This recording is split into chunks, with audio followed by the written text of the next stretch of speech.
मेरे प्यारे प्रधानमंत्री जी, आपको मेरा नमस्कार। मैं संतोष सर।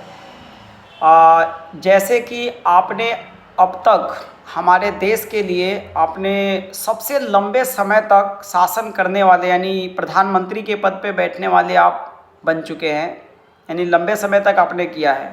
लेकिन जैसा कि आप जानते हैं कि एक अच्छी सरकार क्या होती है, यानी कि सबसे अच्छी सरकार वे नहीं होती है जो सबसे ज़्यादा शक्तिशाली हो, बल्कि वे होती है जिसे अपनी ईमानदारी साबित करने के लिए शक्ति का नहीं, जनता के विश्वास का सहारा लेना पड़े।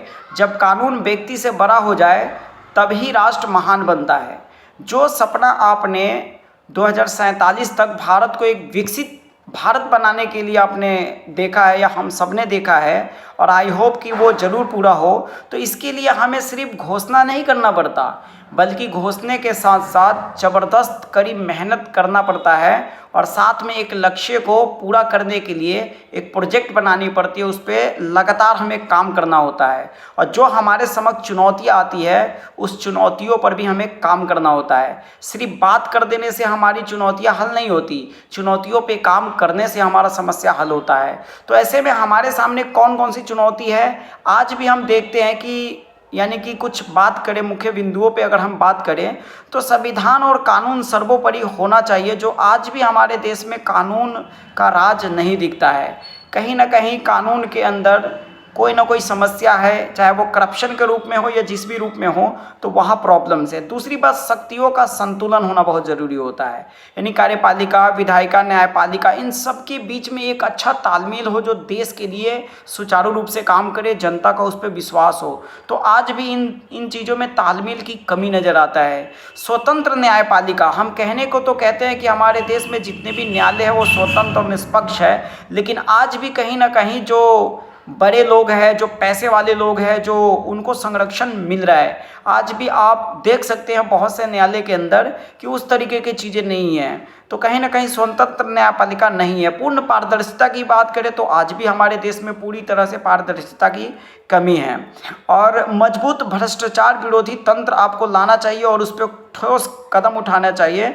और जो व्यक्ति मतलब भ्रष्टाचार को उजागर करने वाले लोग हैं या संगठन है, उसको पूरी तरह से सुरक्षा करना चाहिए, उन्हें और जिम्मेदारी देना चाहिए। और जो व्यक्ति भी भ्रष्टाचार में लीन है उस पर कठोर से कठोर कार्रवाई करना चाहिए, उसके लिए सख्त कानून लाना चाहिए, जो कि आज भी बहुत कमज़ोर है। और भ्रष्टाचारी आज भी बड़े आसानी से भ्रष्टाचार करके उन्हीं पैसों से अदालत से हो या कहीं से भी वो बरी हो जाते हैं और पूरी तरह से हमारे देश में जो नागरिक है उनको न्याय नहीं मिल पा रहा है। तो इस पे भी हमें काम करने की बहुत ज़रूरी है। सरकारी सेवाओं को ज़्यादा से ज़्यादा डिजिटलाइज करे, जनता को जागरूक करे ताकि जनता उसका लाभ ले, और बीच में जो बिचौलिया हैं उनका रास्ता बंद करे, पूरी तरह से जीरो कर दिया जाए।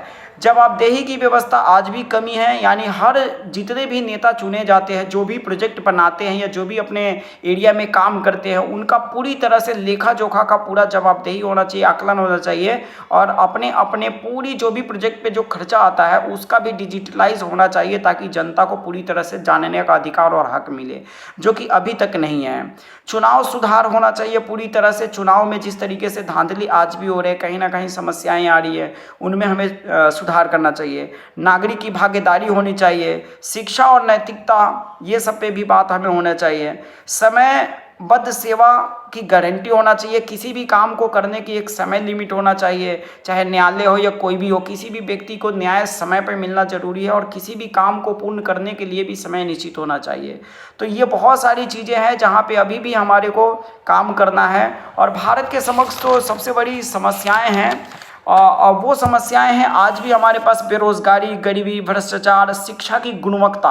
आज भी हमारे देश में शिक्षा की गुणवत्ता की कमी है। जनसंख्या स्वास्थ्य, यानी जनसंख्या स्वास्थ्य सुविधाओं की कमी है। कृषि क्षेत्र में सिंचाई वगैरह की व्यवस्था आज भी नहीं है। नल से लेके आप डैम वगैरह के निर्माण गांव, रूरल, देहात जैसे एरिया में आज भी बिल्कुल भी ये सब चीज़ों की कमी है। बुनियादी ढांचे में भी कमी है, चाहे वो सड़क, बिजली, पानी, परिवहन की बात करें, आज भी इन सब समस्याओं से भारत जूझ रहा है। और पर्यावरण प्रदूषण, सामाजिक असमानता, आर्थिक असमानता, राष्ट्रीय सुरक्षा चुनौती, साइबर, न्यायिक प्रक्रिया में बहुत देरी हो रही है जहाँ पे लोगों को न्याय नहीं मिल पा रहा है ढंग से। आज भी ये सब समस्या हमारे देश में तैसे के वैसे बनी हुई है। कौशल विकास की कमी है, स्किल की कमी है। तो ये सब चीज़ों पे हमें काम करने की आवश्यकता है, तभी हमारा देश विकसित भारत होगा। जो हम सपना देख रहे हैं 1947 तक, वो पूरा होगा, है ना। यानी कि यही एक सही वक्त है भारत को तरक्की करने का और 2047 तक जो सपना हमने देखा उसे पूरा करने का। वरना आने वाले टाइम में हमारा देश एक वृद्ध अवस्था में पहुंच जाएगा। अभी हम दुनिया के सबसे ज़्यादा जनसंख्या के साथ साथ सबसे ज़्यादा मतलब युवा अवस्था वाले देश हैं, यानी दुनिया में नंबर 1 है। हम सबसे ज़्यादा हमारे देश में युवा है, वो भी वो युवा जो कार्यरत है, जो काम कर सकता है, अपने खून पसीने से कुछ भी करने को तैयार है। तो इस तरीके की हमारे पास चीज़ें हैं जिसमें तकनीक क्षमता, विशाल संसाधन की भी हमारे देश में कमी नहीं है।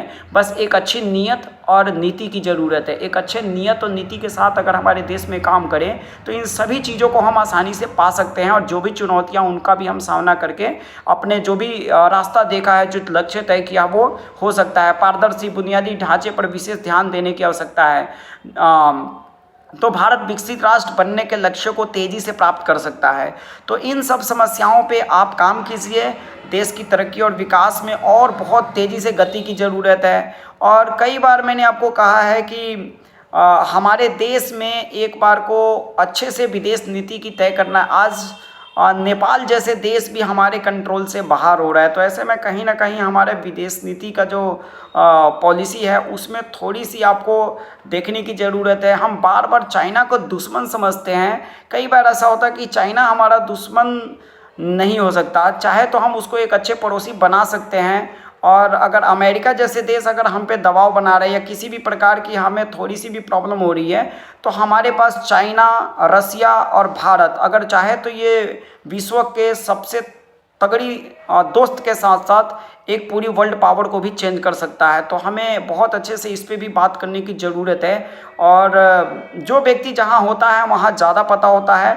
मैं एज अ गाइड कर सकता हूँ, मैं अपनी जो भी नॉलेज है उस हिसाब से मैं आपको एक राय दे सकता हूँ। और कहीं ना कहीं मुझे जहाँ तक अच्छा लगता है वो मैंने आपको बताया। अगर मेरी बात अच्छी लगी हो तो आप थोड़ा सा भी आप ध्यान दीजिए इन सब चीज़ों पे। और इन लक्ष्यों को पूरा करने के लिए इस पे विशेष और बहुत ही मेहनत, खास तौर पे भ्रष्टाचार और अधिकारी लोग जितने भी भ्रष्ट हैं उन पे भी निगरानी करना चाहिए। निगरानी टीम को बैठा के जो भी हमारे देश में गलत तरीके से ब्लैक मनी से पैसे कमाए हैं, यानी कुछ लोगों को जैसे कि 5 करोड़ तक के छूट दीजिए।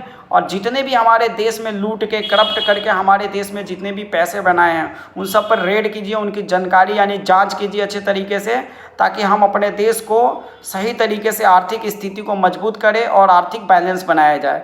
तो ये सब हमें करना बहुत ज़रूरी होता है। आज भी हमारे देश में बहुत सारे ऐसे करप्शन हो रहे हैं, ऐसे बहुत सारी समस्याएं हैं जहाँ पे हमें काम करने की आवश्यकता है। तो आप इन सब विशेष चीज़ों पे ध्यान दे के हमारे देश की जो लक्ष्य है उसको आप पूरा कीजिए। जय हिंद, जय Bharat. Thank you so much इस वीडियो को देखने के लिए। Thank you so much.